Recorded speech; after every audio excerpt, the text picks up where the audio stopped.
What's going on in Turkey? Kids are being beaten up. That's how it started. And then people started joining. Government workers, lawyers, doctors, anyone and everyone. All the communities started joining in protest of the government taking over the one green area left in Istanbul, much like your park here in New York. Imagine if someone were to come in, gas the people that were peacefully camping out in Central Park, burn their tents down, and just use insufferable, horrible measure against unarmed civilians. That's how it started. Now it's becoming a community movement against the oppression of the Turkish AKP government. And I'm really glad people are actually speaking up against it. At their own cost, though. 25 people have been arrested in Turkey in the second day of the protests just for using social media. The doctors who are helping out the wounded in the parks and everywhere else, the government started investigating them. 30 attorneys got arrested, and that's only the beginning.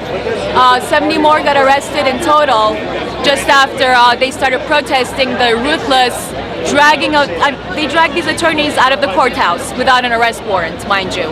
30 of them went that way. The other 70 got arrested when they were protesting. Now they're looking, the journalists are already in prison. The military is already in prison. Anyone who dares to speak up against this man is in prison. There's absolutely no freedom of speech. This is how Hitler came into power. This is exactly how it started. First, he started scare tactics. And then, when he arrested government officials, he started replacing them with his own men, who don't know what's going on in the country, who don't care what's going on in the country. They only have their own agenda in mind, which is money.